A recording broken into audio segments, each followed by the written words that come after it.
prima, dalam konteks memberikan pelayanan prima adalah mendoakan mereka. Ya. Doakanlah mereka itu tuh dalam konteks kita kemudian memberikan pelayanan prima. Kita sebagai seorang amil, kita sebagai lembaga yang kemudian mengelola zakat. Ya, karena inna sholataka sakanul lahum wallahu sami'un alim. Karena sesungguhnya doamu adalah ketentraman bagi mereka, mereka yang menunaikan zakat, ya, dan Allah Maha mendengar lagi Maha mengetahui. Jadi spirit ini yang kemudian semoga bisa menjadi landasan kita dalam menjalankan aktivitas, ya, dalam pengelolaan zakat ke depan, ya, terutama dalam konteks eh, memberikan pelayanan prima itu adalah wasoli alaihim, ya, mendoakan mereka, ya, berdoalah untuk mereka, doakan untuk mereka. Wasoli alaihim. Kemudian dalam hadis Tirmizi nomor 584, saya kira ini juga menarik ya bagi kita untuk bisa kita jadikan spirit kita sebagai seorang amil, ya, seorang amil yang bertugas dengan benar, ya, benar itu berarti sesuai, ya, sesuai dengan kaidah syariahnya, sesuai dengan aturan atau regulasi seperti yang tadi sampaikan Ustadz Haris. Regulasi Undang-Undang 23 2011 kan mengisyaratkan ada 3, ya, yang diperbolehkan mengelola zakat. Yang pertama adalah Basnas, yang kedua adalah LAS, Lembaga Amil Zakat, yang ketiga adalah UPZ, ya, yang dibentuk oleh Basnas. Kalau nggak salah KMA yang terbaru juga membolehkan Lembaga Amil Zakat membentuk ULZ, ya, unit eh, unit lembaga zakat, ya. Jadi diperbolehkan, ya. Intinya bagaimana kemudian kita didorong konteks bertugas dengan benar ini adalah sesuai dengan ketentuan syariah, regulasi, dan tentu sejalan, ya, dengan cita-cita negara kesatuan Republik Indonesia. Nah, ketika kemudian seorang amil, ya, yang bertugas itu melaksanakan dengan benar, ya, pahalanya itu sama dengan orang yang berperang di jalan Allah sampai dia pulang ke rumah. Jadi Masya Allah nih Bapak yang saya hormati, jadi ketika kita sebagai seorang amil, ketika kita kemudian lembaga sebagai pengelola lembaga zakat, ketika kita bertugas dengan benar, ya, tadi 3 hal, sesuai dengan kaidah syariah, sesuai dengan regulasi yang berlaku, ya, dan yang kemudian sesuai dengan sejalan dengan Kesatuan Republik Indonesia, maka pahalanya itu sama dengan orang yang berperang di jalan Allah sampai dia pulang ke rumah. Itu luar biasa ya. Ini yang saya kira kita perlu bersemangat, ya, Bapak-bapak yang hadir malam hari ini yang kemudian mengelola UPZ, ya, mengelola zakat berbasis masjid. Saya kira ini menjadi motivasi kita bersama untuk terus bersemangat, ya, mengelola zakat infak sedekah, ya, di atau berbasis lingkungan atau masjid sekitar. Nah, saya kemudian ingin menyampaikan tentang beberapa isu yang ini sebagai pengantar saja. Beberapanya sudah saya sampaikan kemarin di forum revitalisasi UPZ, ya, tetapi ini saya highlight beberapa yang kemudian harapannya nanti bisa menjadi landasan kita dalam bagaimana kemudian kita memberikan pelayanan prima, ya, kepada muzaki dan mustahik, ya, di lingkungan masjid kita. Yang pertama tentu Bapak Ibu semuanya, Indonesia adalah negara muslim terbesar di dunia, meskipun kalau nggak salah update terakhir sekarang nomor 2, ya, setelah Pakistan, ya. Tetapi yang ingin saya highlight adalah Indonesia ini memiliki masjid terbesar terbanyak di dunia. Ya, ini yang disampaikan oleh Pak JK di beberapa kesempatan. Saya alhamdulillah juga kebetulan pengurus Dewan Masjid Pusat, ya, di bagian sama diminta Pak JK untuk mengelola atau mendampingi Ziswaf, ya, di masjid-masjid di Indonesia. ya, beliau menyampaikan ada 800.000 masjid di seluruh Indonesia. Dan yang menarik Bapak Ibu semuanya, ada 99% masjid di Indonesia itu dibangun dan dibiayai oleh masyarakat. Jadi masjid-masjid yang ada saat ini, mungkin yang Bapak Ibu aktif hari ini, itu 99% saya meyakini itu dibangun oleh dan dibiayai oleh masyarakat itu sendiri. Ya hanya 1% yang mungkin dalam konteks ini masjid raya, ya, masjid agung, ya, yang mungkin kemudian hampir secara keseluruhan itu dibangun oleh negara. Ya tanpa bantuan pemerintah, ya hanya masjid besar yang kemudian dibangun oleh pemerintah. Ini menunjukkan bahwa masyarakat sekitar kita itu peduli, masyarakat atau warga di sekitar masjid kita itu peduli terhadap masjid, peduli terhadap kenyamanan masjid, peduli terhadap kemakmuran masjid, ya, peduli terhadap pemberdayaan masjid. Ya, dengan dibuktikan 99% ya masyarakat Indonesia itu membiayai dan membangun masjid di lingkungan sekitarnya. Ini saya kira data menarik yang bisa menjadi background kita untuk kemudian bisa semakin banyak mengajak masyarakat di lingkungan masjid untuk bersama-sama kemudian memakmurkan masjid. Yang kedua, Bapak Ibu semuanya, ini yang menarik, ya. Ini yang pernah saya sampaikan di pertemuan sebelumnya tentang revitalisasi UPZ berbasis masjid, bahwa masjid dan lingkungan terdekat, Bapak Ibu, itu menjadi pilihan utama menunaikan JIS. Jadi ada kurang lebih tahun 2020 ini terakhir, ini hasil riset kawan-kawan di Basnas, yang berdonasi melalui masjid dan lingkungan terdekat itu ada 61,2%. Jadi kalau hari ini potensi zakat 317 triliun itu baru tercapai di angka 30 triliun, 30 triliun itu yang tercatat, Bapak-Bapak. Jadi 30 triliun tercatat. Yang tidak tercatat itu lebih banyak lagi. Yang melalui masjid, yang melalui lingkungan terdekat dan sebagainya itu sebanyak 61%. Ya, masyarakat yang kemudian menunaikan ya donasi zakatnya melalui masjid atau secara langsung di lingkungan terdekat. Kenapa masyarakat ingin secara langsung ke masjid dan lingkungan terdekat?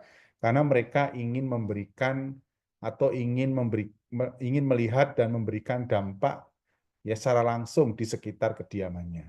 Nah, ini menarik ya. Ini yang tadi inline dengan poin satu yang saya sampaikan, 99% masjid di Indonesia itu dibangun oleh masyarakat. Artinya kepedulian masyarakat terhadap masjid dan lingkungan terdekat itu cukup luar biasa ya. Ini riset Basnas tahun 2019-2020 ya tentang perilaku masyarakat dalam menunaikan zakat. Yang ketiga, Bapak Ibu semuanya, ini hal yang saya kira perlu kita lihat juga bahwa masih banyak masjid dikelola tidak profesional ya. Ini Kementerian Agama ya menyampaikan bahwa banyak masjid ya dan musola di negeri ini yang tak terurus. Kalaupun ada masjid yang menerapkan konsep pengelolaan profesional, jumlahnya tidak banyak. Ya, yang sering kita dengar itu kan Munzalan, ya, Joglokarian, ya, Al-Falah, ya, di Bandung itu ada banyak sebenarnya, cuman memang tidak terpublish. Ya, saya kira termasuk yang sudah terkelola dengan profesional adalah bapak-bapak yang hadir di sini, meskipun memang belum terpublish dengan baik. Ya, kalau Muzalan kan terpublish dengan baik ya, Jogokarian itu terpublish dengan baik ya. Jadi apa yang disampaikan oleh Kemenak ada beberapa kendala yang dihadapi. Ya, yang pertama adalah keterbatasan sumber daya. Ya, ini nanti dalam konteks UPZ ya, itu kita tidak bisa mengelola ZIS itu paruh waktu. Jadi bapak-bapak kalau di masjid mengelola ZIS paruh waktu itu jatuhnya kepanitiaan biasanya. Menjelang Ramadan, kemudian kalau kurban itu menjelang kurban gitu ya, itu karena keterbatasan sumber daya ya manusia. Jadi OPZ ini tidak bisa dikelola paruh waktu. Ya, OPZ ini harus dikelola full time. Ini pernah saya sampaikan di pertemuan sebelumnya. Ya, maka penting ya bagi kita kemudian semakin banyak kita melibatkan ya masyarakat sekitar, ya, terutama anak-anak muda yang kemudian nanti kita bisa berdayakan untuk menjalankan ya jalannya unit pengelola zakat di masjid. Yang kedua, kurangnya program pemberdayaan umat. Ya, jadi masjid-masjid kita ini, semoga tidak termasuk yang hadir di sini ya, masjid yang hadir di sini, itu lebih banyak mempercantik ya, mempermewah ya. Sementara lupa bahwa masjid itu tidak hanya sekedar sebagai baitul mal ya, tetapi juga harapannya masjid ini bisa menjadi baitul muamalah yang kemudian dampaknya bisa memberikan pemberdayaan manfaat bagi umat begitu. Nah, yang ketiga adalah database yang kurang akurat. Ini juga hampir saya temui di beberapa masjid itu lebih banyak tidak terlalu peduli terhadap database yang kemudian ini bisa menjadi peta ya, peta pengurus masjid ya atau UPZ untuk kemudian memetakan berapa muzaki di lingkungan sekitar masjid, berapa mustahik di sekitar masjid, berapa calon muzaki dan seterusnya. Ini saya kira menarik ya, ya terkait dengan database yang harus kemudian kita miliki dan kita kelola dengan baik.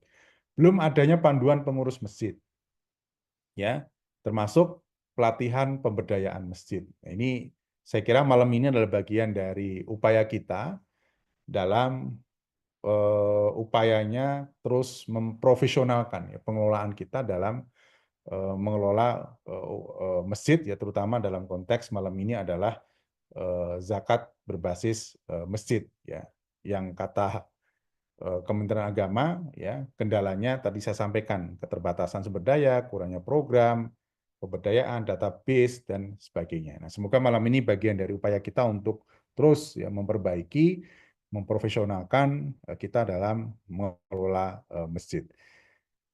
Nah, Bapak Ibu semuanya, ini kalau nggak salah di pertemuan sebelumnya juga sudah saya sampaikan tentang tantangan ya pengelolaan ZIS berbasis masjid.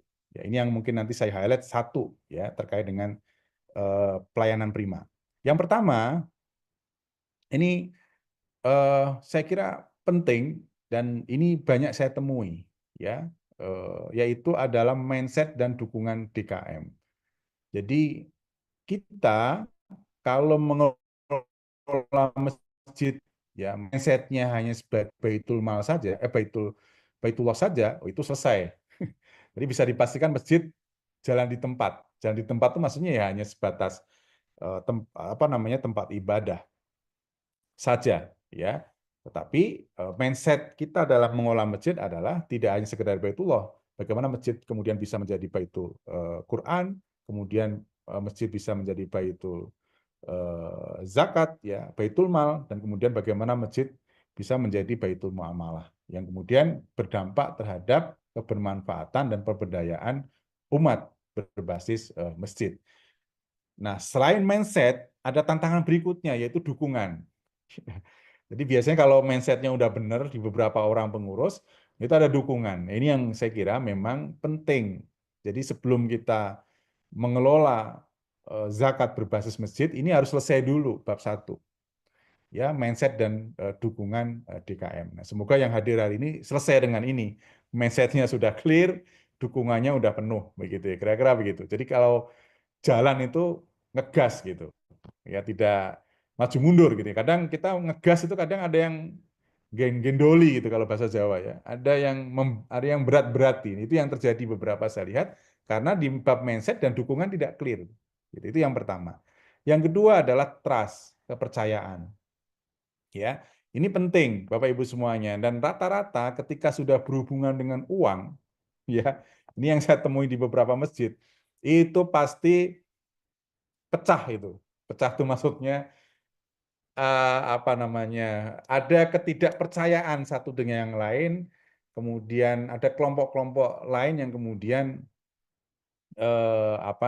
mempertanyakan karena tidak trust dalam pengelolaan. Ini yang mungkin termasuk mungkin barangkali nanti masuk dalam pelayanan prima ya terhadap muzaki, terhadap jamaah masjid ya terkait dengan trust. Ini penting ya Bapak Ibu semuanya.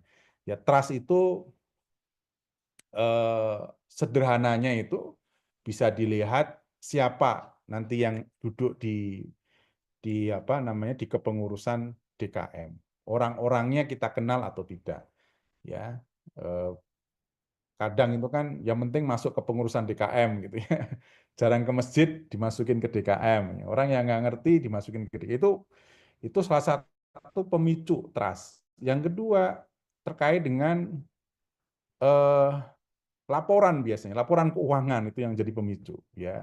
Ini nggak tahu kalau di masjid-masjid yang lain yang saya temui di masjid-masjid yang saya temui beberapa ini terjadi ya terkait dengan laporan keuangan tidak transparan, kemudian akhirnya timbul zone-zone ya, prasangka-prasangka yang kemudian itu menyebabkan perpecahan dan seterusnya dan seterusnya. Ini trust itu penting.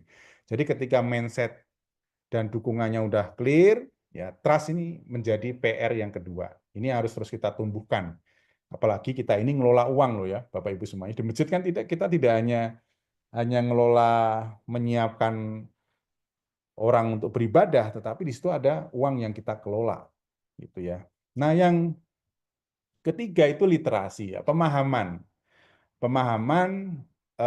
dalam pengelolaan masjid.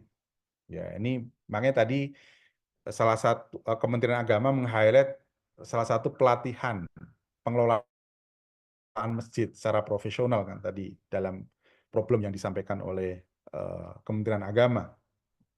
Ya, literasi ya. Kemudian literasi tentang pengelolaan zakat. Literasi tentang zakat itu sendiri ya. Saya meyakini bab zakat ini jarang dibahas di masjid Bapak Ibu semuanya. Ya, saya meyakini ya. Karena di masjid saya pun sendiri begitu. Jadi bahasnya itu pas Ramadan. Ya, saya diminta biasanya kultum sama kajian subuh ya tentang zakat itu. Nah, ini saya yakin di masjid Bapak Ibu semuanya pun sama. Ini penting. Itu yang kemudian akhirnya masyarakat kita di sekitar masjid tahunya zakat zakat fitrah yang ditunaikan menjelang hari raya Idul Fitri. Ya, padahal ini kalau dalam kompleks saya ini di Grand Sharon ya itu kan eh, ya alhamdulillah menengah ke atas lah itu kan udah pasti muzaki semua itu. Ya, tapi bisa dihitung berapa orang yang menunaikan zakat ke masjid. Ya, bab literasi ini penting. Saya kira ini perlu harus terus kita lihat bersama. Ini nanti juga termasuk bagian dari pelayanan prima sebenarnya. Nah, yang ingin saya highlight adalah servis dan kemudahan. Ya, jadi ini yang malam ini kita akan bahas ya tentang bagaimana kemudian kita memberikan pelayanan yang prima. Ya, ketika mindset dan dukungannya udah clear, trust-nya udah tumbuh bagus, literasinya udah mumpuni. Nah, terus kemudian pertanyaannya bagaimana cara membayarnya? Ya, terus kemudian servisnya apa? Apa yang kemudian kita harus berikan kepada jamaah masjid yang menunaikan zakat atau muzaki yang sudah menunaikan zakatnya? Ya, kemudahan dan servis. Nah, yang terakhir adalah ini penting, dampak program yang terukur. Minimal adalah laporan. Laporan apa yang kemudian kita berikan kepada muzaki. Ya, kemudian dampaknya bisa dilihat dan dirasakan nggak secara langsung oleh jamaah masjid atau muzaki. Nah, ini selalu yang kemudian menjadi tantangan ya yang saya lihat hari ini kita dalam mengelola zakat infak sedekah berbasis masjid. Nah, kita mungkin nanti akan fokus di servis dan kemudahan ya dalam upaya kita memberikan pelayanan yang prima ya kepada muzaki ya atau jamaah masjid yang kemudian kita kelola. Nah, sebelum ke how-nya, ke bagaimana Bapak Ibu semuanya, mungkin sedikit kita perlu memahami ya apa ya pelayanan prima ya pengelolaan JIS berbasis masjid itu. Bapak Ibu semuanya, pelayanan lembaga zakat berbasis masjid ya paling tidak ya ini kalau bahasa Inggrisnya itu service excellent itu adalah upaya kita dalam memberikan pelayanan terbaik kepada muzaki. Jadi kalau kita bicara pelayanan JIS itu tidak hanya kepada muzaki, tetapi kemudian kepada mustahik atau bahasa kita adalah penerima manfaat untuk memenuhi atau bahkan melampaui harapan mereka. Itu yang kemudian dimaksud sebagai pelayanan prima. Jadi kira-kira yang kita berikan ya pelayanan itu melebihi ekspektasi, melebihi harapan mereka, sehingga mereka kemudian akhirnya merasa puas, ya puas tuh dalam konteks positif ya, puas apa namanya karena kemudian amanahnya itu bisa dipertanggungjawabkan, bisa tertunaikan, ya. Kemudian tentu memberikan dampak ya secara langsung ya kepada muzaki maupun mustahik, ya. Itu yang kemudian disebut sebagai pelayanan prima. Kira-kira begitu. Ini definisi, ya. Nah, dalam pengelolaan zakat berbasis masjid, Bapak-bapak yang saya hormati, pelayanan prima itu dapat diterapkan untuk apa? Untuk meningkatkan kepercayaan, ya, untuk meningkatkan kepuasan, ya, dan kemudian meningkatkan partisipasi ya jamaah dan masyarakat. Ya, sehingga ketika kemudian kepercayaannya tumbuh, ya terpuaskan itu tadi kebutuhannya terpenuhi, bahkan melebihi ekspektasinya, maka kemudian partisipasi muzaki itu nambah, partisipasi jamaah itu lebih besar, nambah, ya, dan masyarakat sekitar tentunya akan lebih banyak terlibat nanti dalam aktivitas masjid, ya. Dan sebaliknya ketika kemudian merasa tidak terlayani dengan baik, ya, kalau bahasa Jawa itu tidak diuwongke istilahnya. Kan sekarang itu kalau di masjid-masjid kan ingin banyak orang yang diakui, diuwongke. Itu tuh kadang akhirnya tidak ke masjid lagi karena tidak merasa terlayani dengan baik. Ya, cari masjid di kompleks sebelah. Itu ada di kompleks saya itu terjadi beberapa. Ya saya lihat ya ini tapi nggak banyak, 1-2 orang gitu ya. Dan saya yakin di masjid Bapak Ibu juga terjadi begitu karena merasa tadi kurang percaya, tidak terlayani dengan baik sehingga partisipasi jamaah, partisipasi muzaki itu berkurang. Ya, berkurang gitu. Jadi penghimpunan JIS-nya tidak bertambah setiap tahunnya, justru penghimpunan JIS-nya itu berkurang karena merasa tidak diberikan pelayanan yang prima. Ya, nanti bentuk-bentuk pelayanan prima itu seperti apa nanti kita akan bahas. Begitu Bapak Ibu semuanya. Nah, apa sih ciri-ciri pelayanan prima Bapak Ibu semuanya? Yang pertama adalah responsif. Jadi kita sebagai pengurus masjid, kita sebagai pengurus ZIS, ya, sebagai UPZ, kita harus responsif, ya, cepat tanggap terhadap kebutuhan atau keluhan. Ya, ketika ada kebutuhan muzaki, ya, paling sederhana itu kan muzaki biasanya nanya.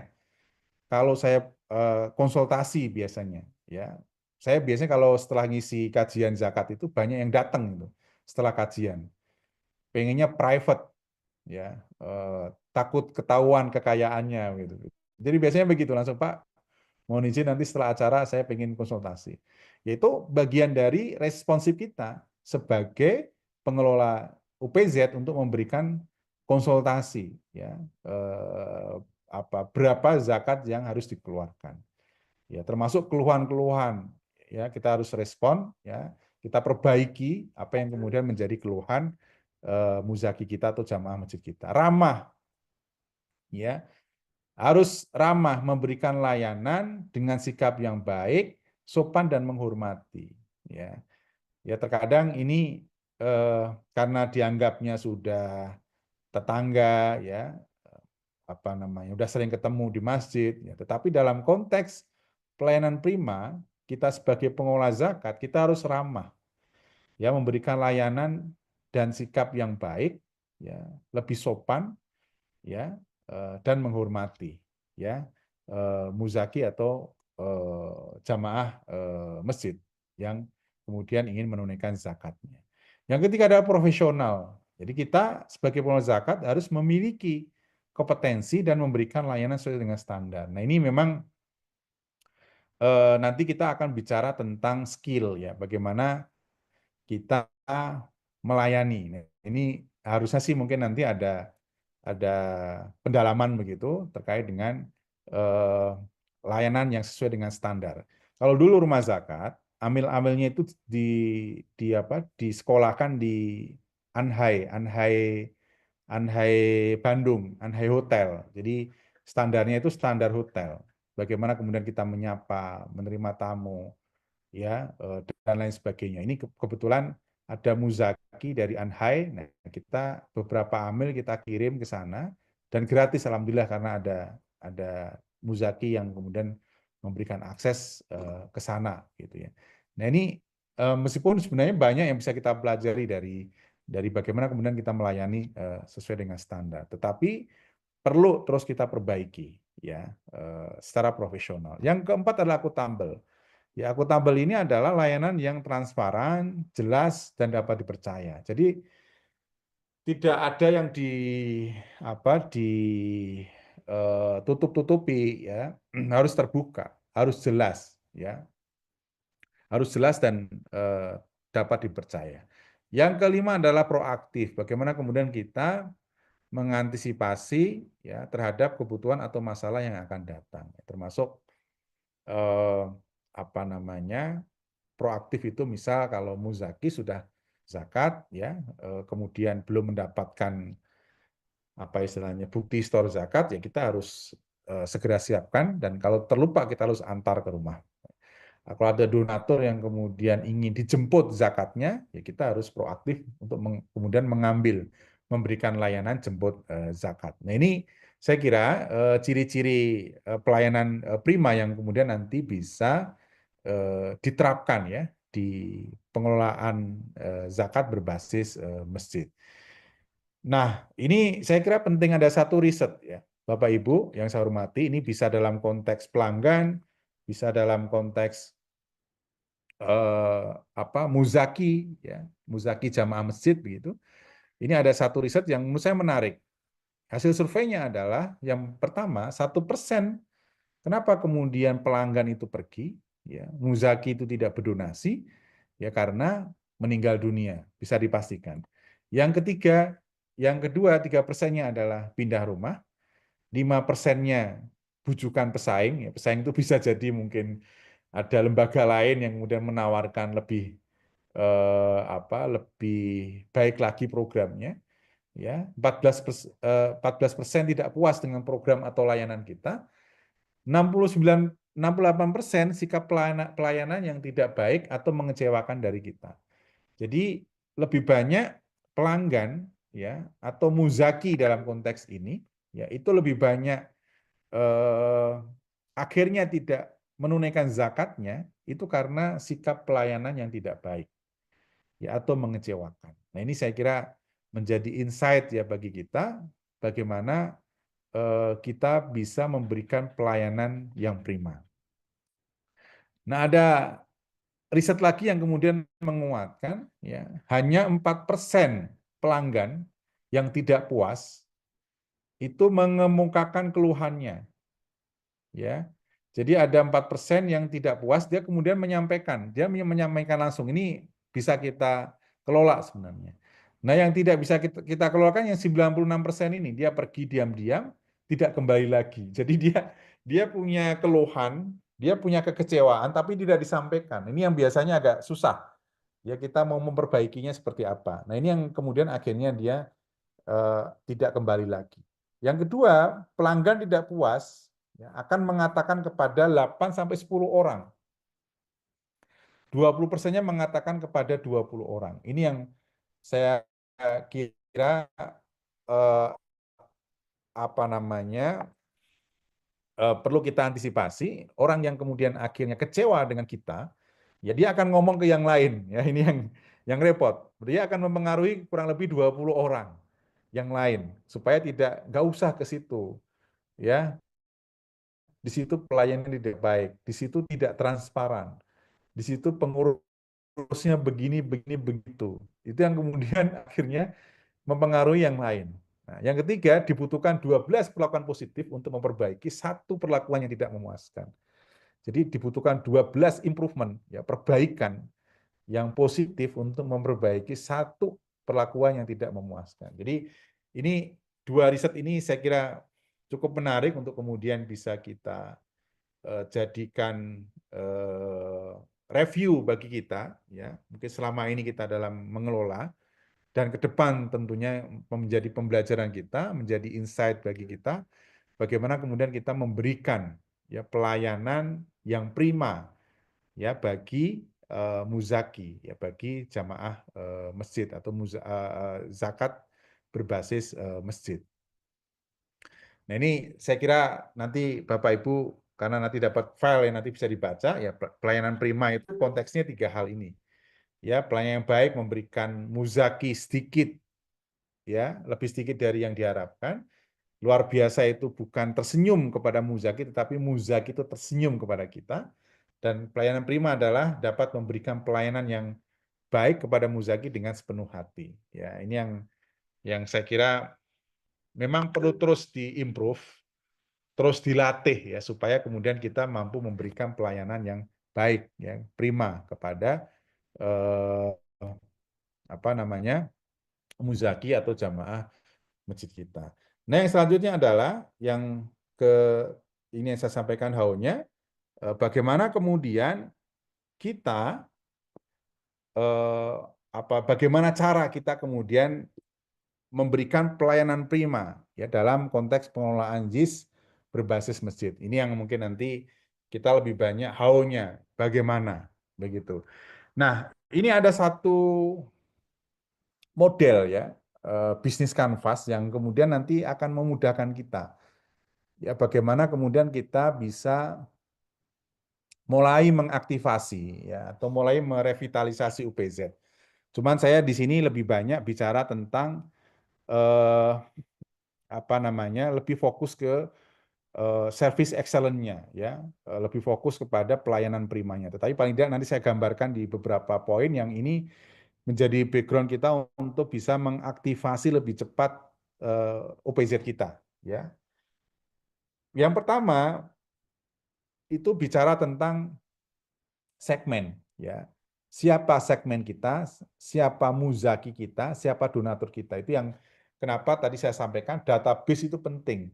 Ya, Bapak Ibu pengelola masjid, ya, pengelola OPZ berbasis masjid itu harus memiliki database. Siapa muzaki kita, ya, siapa calon muzaki kita. Jadi muzaki itu orang yang sudah membayar zakat, calon muzaki itu potensial dia membayar zakat, ya.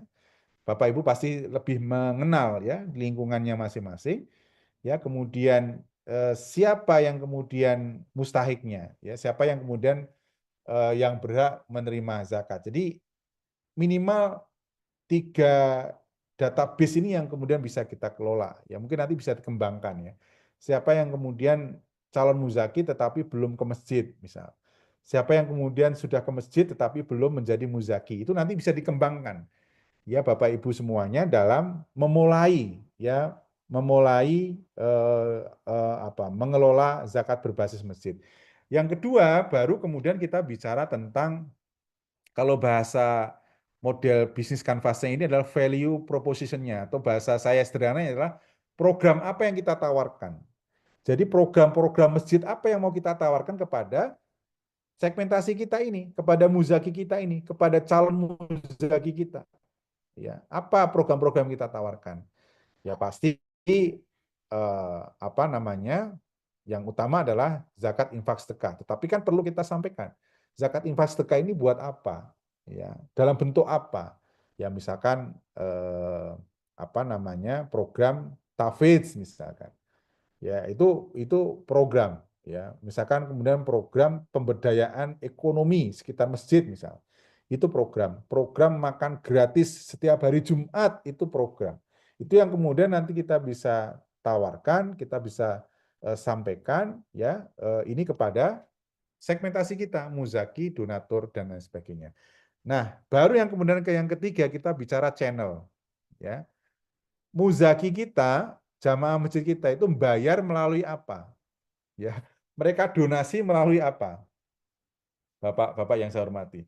Ya, apakah melalui kota infak yang harus kita edarkan? Apakah kita perlu membuat layanan khusus nanti di masjid? Ya, itu nanti kita bicara berikutnya ya tentang pelayanan prima. Ataukah kita hanya eh, cukup menyediakan nomor rekening untuk kemudian transfer? Nah, itu adalah channel yang kemudian bisa memudahkan ya muzaki ini dalam membayar atau menunaikan program-program masjid yang kemudian ingin diikuti. Ya, jadi apa namanya pembayaran atau donasi melalui apa channel harus jelas. Nah, baru kemudian mereka berdonasi, jenis penerimanya apa, zakat, infak, sedekah, wakaf dan seterusnya. Baru kita nanti bicara tentang servis atau pelayanan prima, apa yang kemudian kita berikan setelah muzaki ini, ya donatur ini berdonasi. Ya, jadi ini yang nanti kita akan bahas. Ya, servis atau pelayanannya apa yang kemudian kita berikan ya kepada muzaki, kepada jamaah masjid yang sudah menunaikan zakatnya, itu dalam bentuk apa? Itu ya Bapak Ibu semua. Jadi model bisnis kanvas ini nanti bisa dipakai Bapak-bapak untuk mulai mengaktifasi ya dari mulai siapa donatur kita, siapa muzaki kita, program apa yang kemudian kita tawarkan, channel apa mereka supaya memudahkan mereka untuk bisa membayar, ya, kemudian nanti sesuai dengan akadnya jenis penerimaannya apa, zakat, infak, sedekah dan seterusnya, baru kemudian kita siapkan servisnya atau pelayanan primanya. Nah, kira-kira gitu sederhananya ya dalam model bisnis kanvas ini. Ini yang mungkin nanti bisa menjadi landasan kita dalam salah satu ya tools yang bisa kita pakai untuk mengaktifasi apa namanya OPZ kita, terutama di layanan prima. Nah, pelayanan prima dalam pengelolaan JIS berbasis masjid ya dapat diterapkan melalui berbagai pendekatan. Nah, salah satunya adalah meningkatkan kepercayaan, ya, memudahkan muzaki dalam menunaikan donasinya, dan tentu kebermanfaatan zakat bagi masyarakat yang harus terlihat, dirasakan oleh jamaah masjid, terlihat oleh jamaah masjid, ya dirasakan oleh masyarakat secara langsung. Ini dalam konteks pelayanan prima dalam pengelolaan JIS berbasis masjid.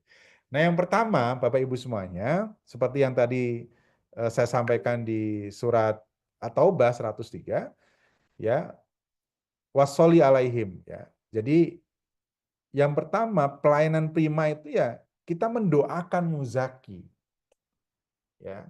Jadi ketika muzaki berdonasi zakatnya, menunaikan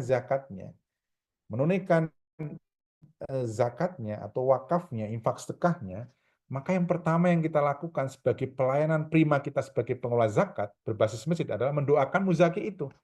Ya, ajaraka Allah ajarokallahu fima toita wa barokalaka fima apaqoita wa ja'allahu laka tohuro, ya.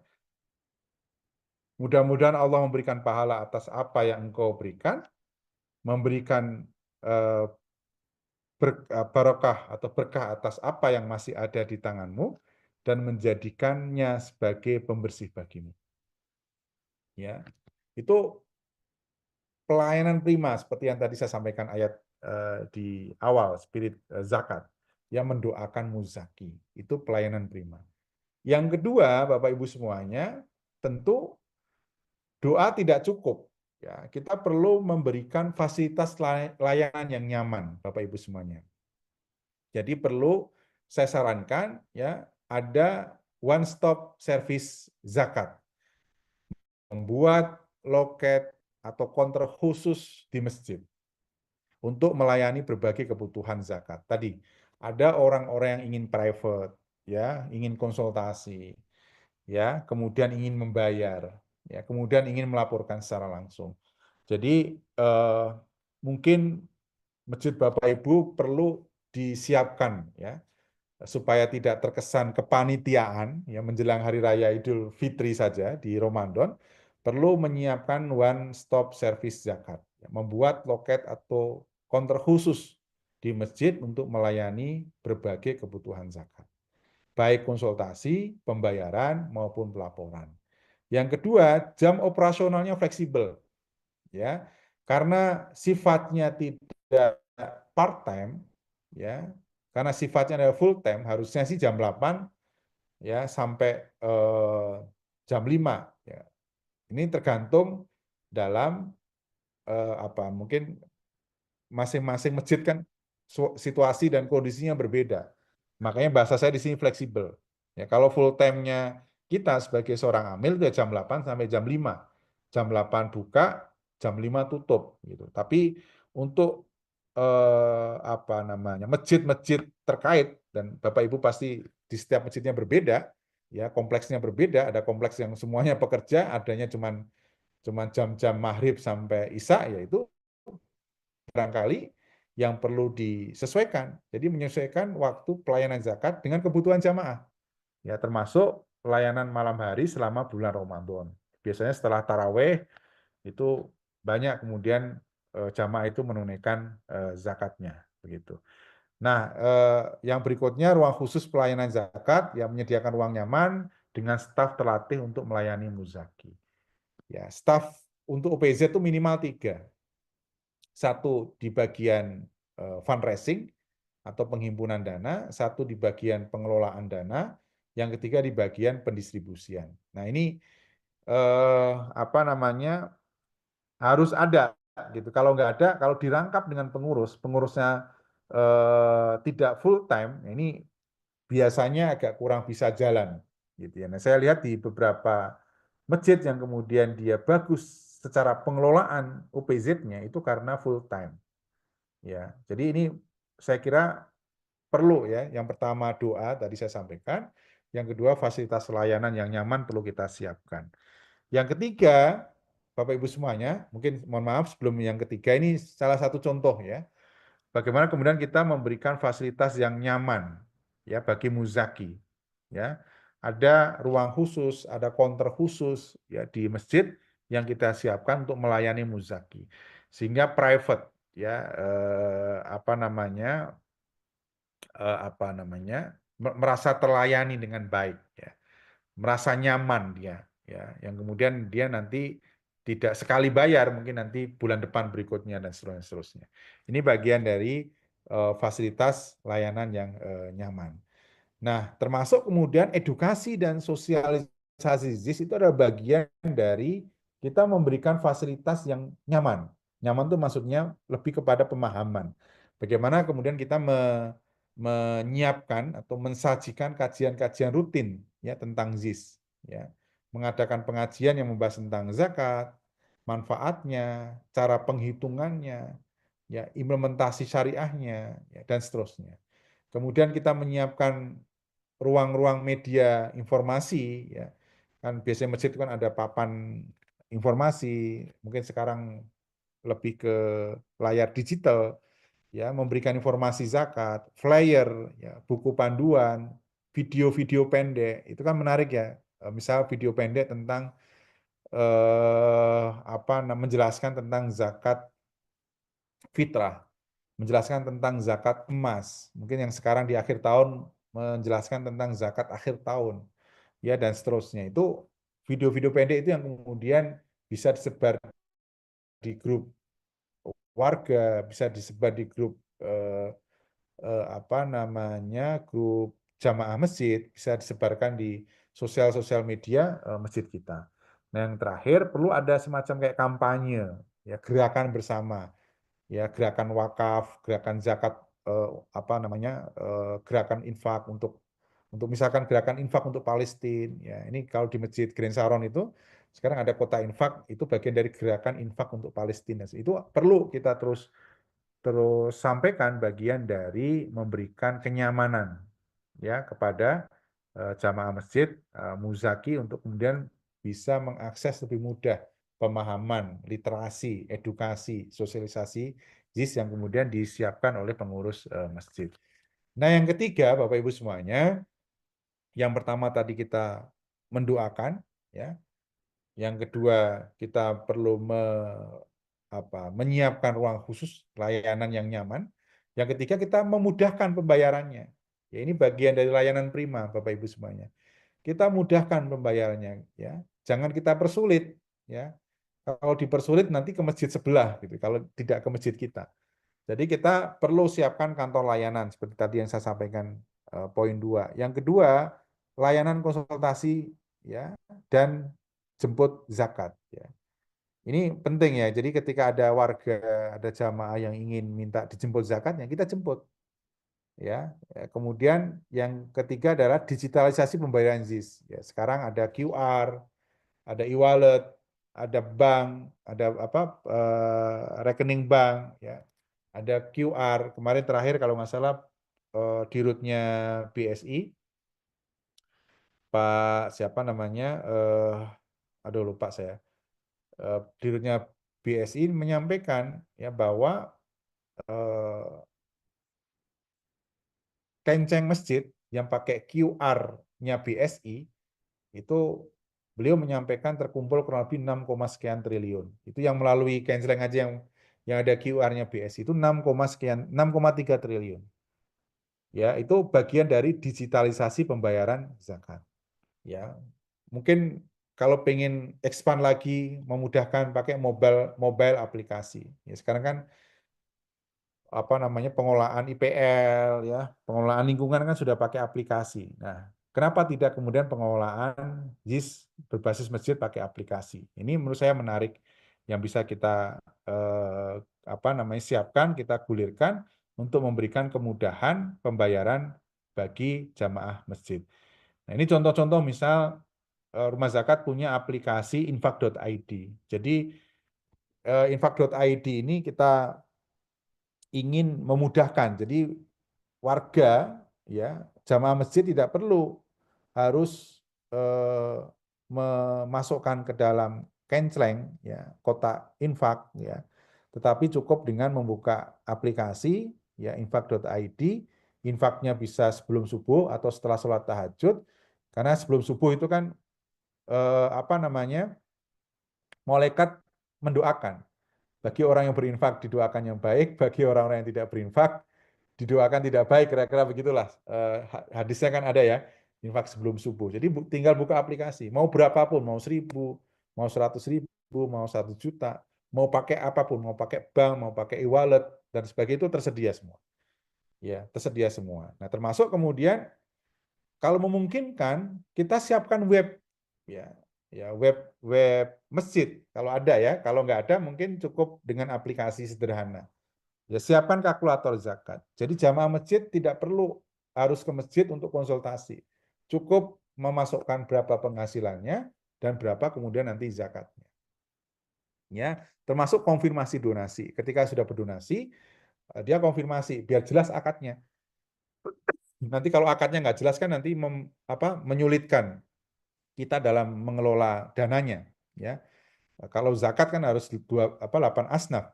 Ya, kalau infak lebih longgar, ya, sedekah lebih longgar. Jadi harus jelas akadnya. Maka perlu konfirmasi donasi. Termasuk ada donatur care tadi ya, layanan-layanan yang diberikan kepada jamaah masjid. Nah, ini contoh-contoh kenapa kemudian kita perlu memudahkan, ya, karena bisa jadi jamaah kita kan tidak selalu ada di masjid, kadang ada di luar kota, pulang kampung dan sebagainya, sehingga ketika dia tidak sholat jamaah di masjid, dia tetap bisa melakukan donasi infaknya atau donasi zakatnya. Nah, yang keempat, Bapak Ibu semuanya, transparansikan pengelolaannya. Ya, jadi yang pertama doakan muzakinya, yang kedua siapkan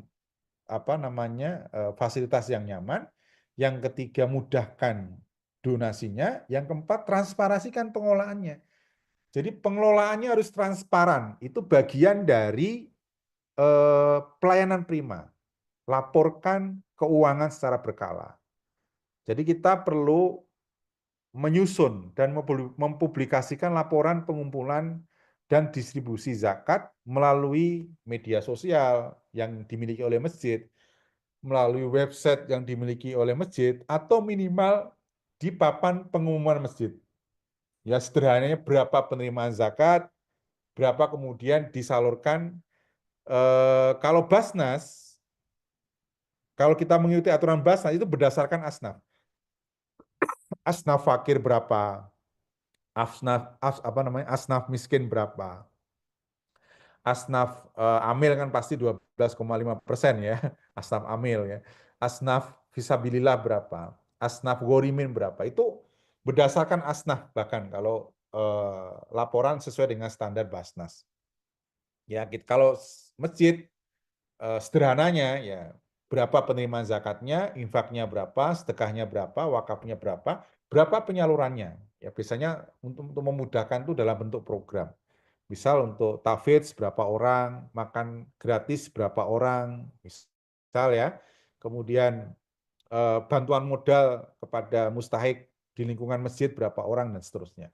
Itu harus ada laporan secara berkala ya yang kemudian itu bisa diakses mudah oleh muzaki, oleh jamaah masjid. Ini problemnya di beberapa masjid itu banyak yang kemudian menutup-nutupi. Ya tidak transparan. Ini yang kemudian biasanya akhirnya muzaki tidak mau lagi menunaikan zakatnya. Ya, karena laporannya tidak clear, tidak jelas, tidak transparan. Ya, ini penting ya laporan terkait dengan keuangan. Yang kedua, dashboard pengelolaan zakat digital. Ini kalau memungkinkan ya perlu misal apa namanya untuk memantau realisasi dana mustahik yang dibantu dan program yang didanai. Ini tadi konteksnya bukan laporan keuangan ya, ini lebih kepada dashboard yang itu bisa dilihat secara berkala oleh muzaki, oleh jamaah masjid. Nah, yang paling penting lagi, Bapak Ibu semuanya, libatkan donatur dalam distribusi. Melibatkan donatur dan jamaah masjid dalam distribusi program. Jadi yang distribusi program itu jangan hanya pengurus DKM-nya, jangan hanya pengurus YIS-nya, tetapi libatkan jamaah ini, libatkan donaturnya, ya, supaya mereka lebih merasa terlayani dengan baik. Oh, saya dilibatkan. Oh, saya bisa langsung merasakan bagaimana dana-dana zakat itu bisa sampai kepada mustahik dan seterusnya. Ini apa kadang apa namanya terlupakan. Ya, kita tidak melibatkan muzaki, tidak melibatkan jamaah masjid dalam distribusi program. Jadi ini yang keempat, Bapak yang saya hormati. Nah, yang kelima, mohon maaf sebelum yang kelima, ini contohnya misal di rumah zakat, kita punya aplikasi. Ini aplikasi ini sudah ada namanya, berapa total donasi yang sudah didonasikan ya.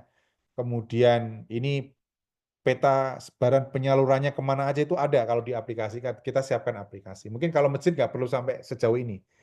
Ya, masjid cukup tadi memberikan informasi terkait dengan laporan keuangan berkala ya di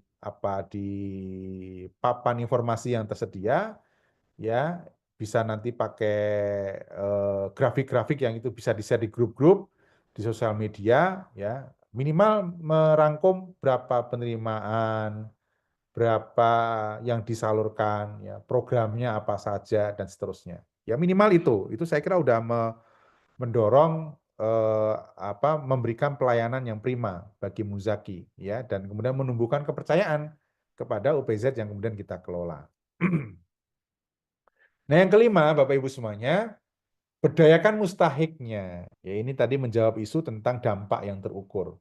Jadi berdayakan mustahiknya. Jadi kita perlu tadi memetakan mustahik, mendata mustahik di sekitar masjid agar distribusinya lebih terarah. Ya, ini penting ya. Ini saya pengalaman di masjid sebelah gitu, di masjid saya. Itu kita banyak ya warga yang kita tidak kenal itu datang. Ya, terutama di Ramadan dan di kurban.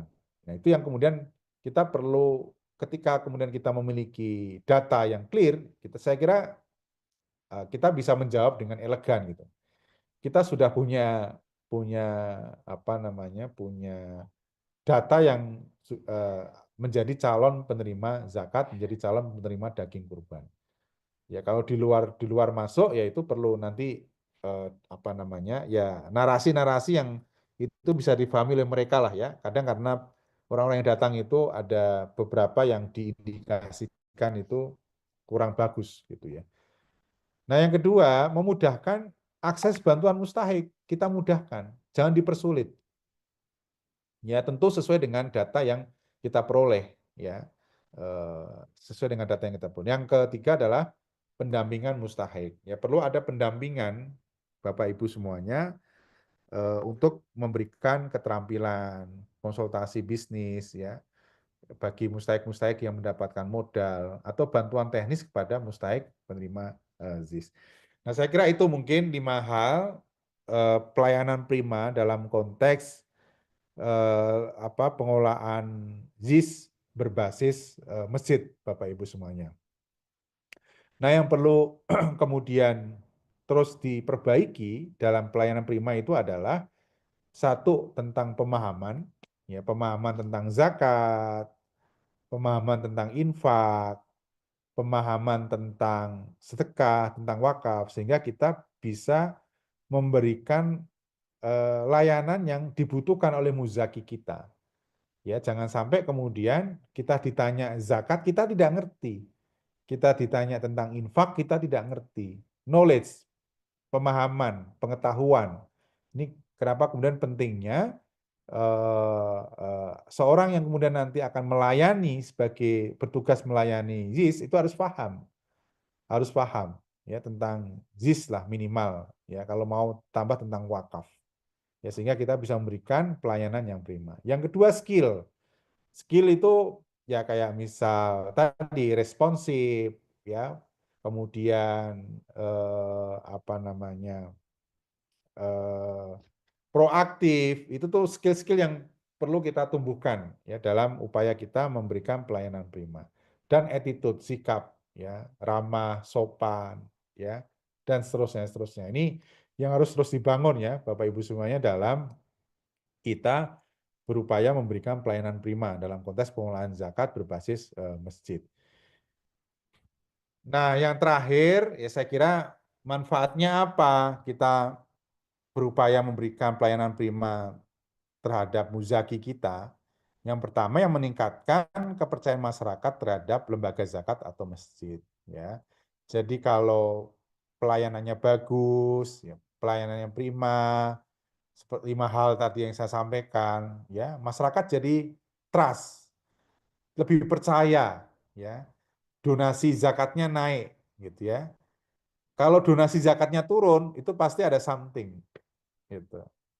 Pasti ada sesuatu yang kurang tepat yang kita lakukan. Ya, itu yang pertama. Yang kedua, menarik lebih banyak muzaki untuk berpartisipasi dalam zakat atau donasi. Jadi lebih banyak akhirnya muzaki yang percaya. Jamaah satu ngobrol ke jamaah lain. Oh di sini zakatnya enak loh di masjid, penyalurannya jelas, raporannya jelas, programnya jelas dan sebagainya. Jadi jamaah dia akan secara otomatis mengajak jamaah-jamaah yang lain. Dia akan mengajak tetangga-tetangga yang lain ya untuk kemudian berdonasi, menitipkan zakat ke OPZ kita. Yang ketiga, meningkatkan kesadaran dan kepuasan jamaah terhadap fungsi masjid sebagai pusat pemberdayaan. Jadi ini memahamkan kepada jamaah masjid bahwa masjid tidak hanya sebagai baitullah saja, tetapi juga berfungsi sebagai baitul mal. Bagaimana masjid bisa mengelola dana-dana umat yang kemudian memberikan dampak manfaat kepada umat ya berbasis masjid. Yang terakhir membantu menjaga keberlanjutan program dan reputasi OPZ. Jadi program-program yang berjalan di masjid itu tidak jangka pendek, artinya tidak tergantung kepada apa namanya dana atau pihak tertentu. Dengan adanya kita bisa lebih profesional dalam mengelola ZIS berbasis masjid, ya berusia jangka panjang gitu ya, dengan pembiayaan yang lebih terstruktur, ya lebih rapi dan sebagainya. Itu mungkin Bapak Ibu yang bisa saya sampaikan terkait dengan pelayanan prima pengelolaan zakat berbasis masjid. Semoga bisa memberikan banyak hal ya tentang bagaimana kita mengelola atau memberikan pelayanan prima, dan semoga kita bisa banyak berdiskusi nih malam ini. Tentu satu masjid dengan masjid yang lain akan berbeda kondisinya, apalagi dibandingkan dengan lembaga zakat pasti akan sangat jauh berbeda, tapi banyak hal-hal yang bisa kemudian bisa kita sesuaikan, kita terapkan di pengelolaan zakat berbasis masjid. Wallahul muwaffiq ila aqwamit thoriq. Assalamualaikum warahmatullahi wabarakatuh.